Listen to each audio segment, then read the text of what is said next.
It's April the 1st, April Fool's Day, sometimes referred to in certain circles as National Atheists' Day. And I don't mean any disrespect by using that phrase. There's a chapter that we've read a few weeks ago in Psalms, Psalm chapter 14. It's only 7 verses, but I'd like for us to talk about it just a little bit together.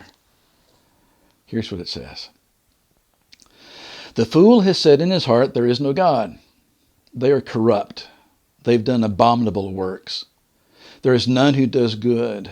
The Lord looks down from heaven upon the children of men to see if there are any who understand, who seek God. They have all turned aside. They have together become corrupt. There is none who does good, no, not one. Have all the workers of iniquity no knowledge, who eat up my people as they eat bread, and do not call on the Lord? They are in great fear. For God is with the generation of the righteous. You shame the counsel of the poor, but the Lord is his refuge. Oh, that the salvation of Israel would come out of Zion, when the Lord brings back his captivity of his people. Let Jacob rejoice and Israel be glad. How do you describe the heart of the fool? Now, I know that Jesus said don't call anybody fool, but the way that the Hebrew term is used refers to somebody that is living where knowledge is possible, but I don't want to know anything. And it's given way to, in their eyes, a justifiable kind of living that looks out for themselves and steps on anybody they need to. It's a kind of lifestyle that is focusing on greed and selfishness more than anything else. Self-interest rules the day. Paul actually refers to and quotes some of these phrases in Romans chapter 3. And you think back to what he says in those first 3 chapters of Romans, and it really kind of fits. But we talk about what's involved in these 7 verses. What's the takeaway? What actually do we get out of this particular chapter? Well, let's divide it into 2 sections. First of all, verses 1, 2, and 3. There's an absence of authority. God doesn't exist. What's right, what's wrong, that's up to me. They're corrupt. They've done abominable works. There is none who does good. Well, what's good? To one who has no kind of concept of a greater authority than self, good is in the eyes of the beholder, which is me, myself, and I. And in those first 3 verses, when God looks down upon humanity, he sees individuals that have turned aside from what is positive. You see individuals that have become corrupt. And the result is that no one does good, not anybody. And then beginning in verse number 4 through 6, it's an absence of knowledge. Absence of authority automatically leads to an absence of knowledge, and raises a question, doesn't anybody that's working all these bad things have any kind of common sense at all, any knowledge at all? Individuals who eat up my people as they eat bread. It's an interesting phrase. It's something that the Hebrews would actually totally understand. Maybe it seems strange to us. It's a phrase that's used back in Numbers chapter 14 and verse 9, where Joshua and Caleb are trying to tell the nation, yes, we can take these nations, we can conquer the land. They are bread for us. That's the same kind of thought here. The wicked are taking a look at those that are trying to live righteous lives and saying they are our bread. So here's the question and the statement. Have all the workers of iniquity no knowledge, who eat up my people as they eat bread and do not call on the Lord? That lack of authority lends itself and leads itself into a lack of knowledge, absence of knowledge. You find the same kind of thought in what Paul writes to the Christians in Rome, in Romans chapter 1, beginning in verse 18. The wrath of God is revealed from heaven against all ungodliness and unrighteousness of men who suppress the truth in unrighteousness, because what may be known of God is manifest in them, for God has shown it to them. For since the creation of the world, his invisible attributes are clearly seen, being understood by the things that are made, even his eternal power and Godhead, so that they are without excuse. Because although they knew God, they did not glorify him as God, nor were thankful, but became futile in their thoughts. Their foolish hearts were darkened. Professing to be wise, they became fools, and changed the glory of incorruptible God into an image made like corruptible man, and birds, and four-footed animals, and creeping things. We have been bombarded for decades with a kind of a pseudo-scientific academia that has paraded the theory of evolution as though it's fact. I really kind of think it fits into the scenario of Psalm chapter 14. Here's why. Let me give you some examples. Most of you know I really like studying. I love school. And of course, now I get to study and research the greatest book that the world will ever know. But when I was graduating from high school, they were getting rid of some of their textbooks because we're going to new ones. So I asked if I could actually buy some of the old ones. So I've got several of them. This is the biology book I had in high school. And here, listen to what it says. Chapter 2. Life continues from pre-existing life. Biologists call this principle of biogenesis. If a fire goes out, the flame is lost, the fire cannot rekindle itself. This situation can be compared to the death of an organism. But if new supplies of fuel are lighted from burning fires, the flames can be preserved. Could it be then that the original life of the earth still exists in all the forms in which we find organisms today? Certainly we can find no evidence that living things arise from non-living materials. Let that sink in for a minute. We can find no evidence that living things arise from non-living materials. Does it surprise you to learn that the concept that life comes only from life is a rather recent one? Now, the authors of this book are going to back themselves into the corner. They actually have already. Just a few pages later, this is what they write. They talk about the individuals that got rid of this notion of spontaneous generation, that life just happens when there's no life to begin with at all. Louis Pasteur substituted and proved a valid concept, biogenesis, for a theory that had been accepted for centuries without any real evidence. Life comes only from life. Experimental evidence has borne this out from the time of Pasteur to the present day. However, and here's where they try to get themselves out of the corner.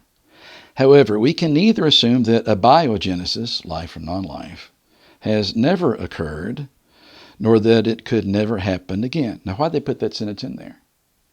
Because in the opening pages of this book, they have just stated that life comes from life and it is never any other way. What does evolution say?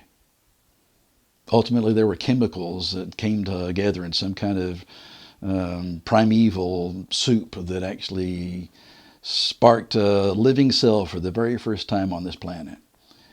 The evolutionists are saying that life came from non-living matter. The biology book says no. But they go on. How did life begin in the first place? Will biologists someday assemble just the right non-living materials in a test tube and organize living matter? Well, how could he? Just said that that doesn't even happen. That's not even a possibility. Is a virus particle a form of matter that fluctuates between the non-living and the living condition? While we accept biogenesis as a fundamental property of the living condition, we must explore this further later in the course. They never, in 732 pages, they never address it again. Isn't that interesting? On a more modern note, Professor Richard Lewontin, a geneticist, a self-proclaimed Marxist, made this statement. Our willingness to accept scientific claims that are against common sense is the key to an understanding of the real struggle between science and the supernatural. We take the side of science in spite of the patent absurdity of some of its sciences, constructs, in spite of its sciences, failure to fulfill many of its extravagant promises of health and life, in spite of the tolerance of the scientific community for unsubstantiated just so stories, because we have a prior commitment, a commitment to materialism. We are forced by our adherence to material causes to create an apparatus of investigation instead of concepts that produce material explanations, no matter how counterintuitive, no matter how mystifying to the uninitiated. We cannot allow a divine foot in the door. These words appeared in an interview that was printed in New York Review in 1997. Different individual. Michael Ruse was professor of philosophy and zoology at a university in California, Canada. He recently moved to Florida. And here's something that he said. It's actually quoted in the National Post, May the 13th of the year 2000. Evolution is promoted by its practitioners as more than mere science. Evolution is promulgated as an ideology, a secular religion, a full-fledged alternative to Christianity with meaning and morality. I am an ardent evolutionist and an ex-Christian, but I must admit that in this one complaint, the literalists are absolutely right.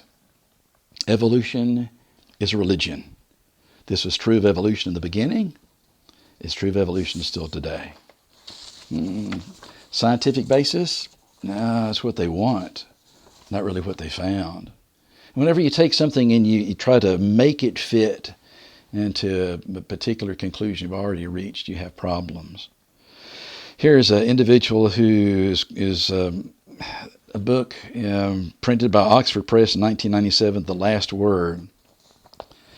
He's a professor of philosophy and law at New York University, and here's what he said. I speak from experience, being strongly subject to this fear myself. I want atheism to be true, and made uneasy by the fact that some of the most intelligent and well-informed people I know are religious believers.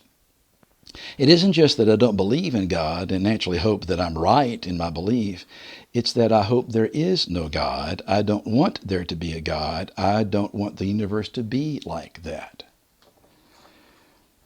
The fool has said in his heart, there is no God. Whether it's a textbook, whether it's an interview, whether it is a printed book from those in that academic world, it's refreshing, startling and alarming as it is, it's still refreshing that some of these individuals will actually say what evolution actually is, a religion. It really doesn't stand up to the scientific method of testing. And there's so many holes in it that you could drive a truck through here and there. These individuals understand that.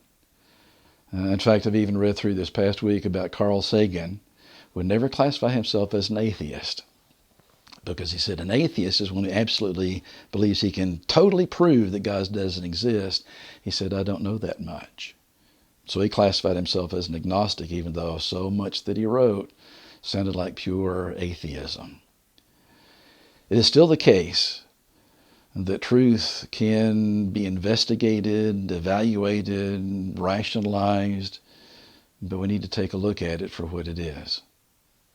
And at the end of the day, the truth is actually on God's side, not the atheist. The fool has said in his heart, there is no God.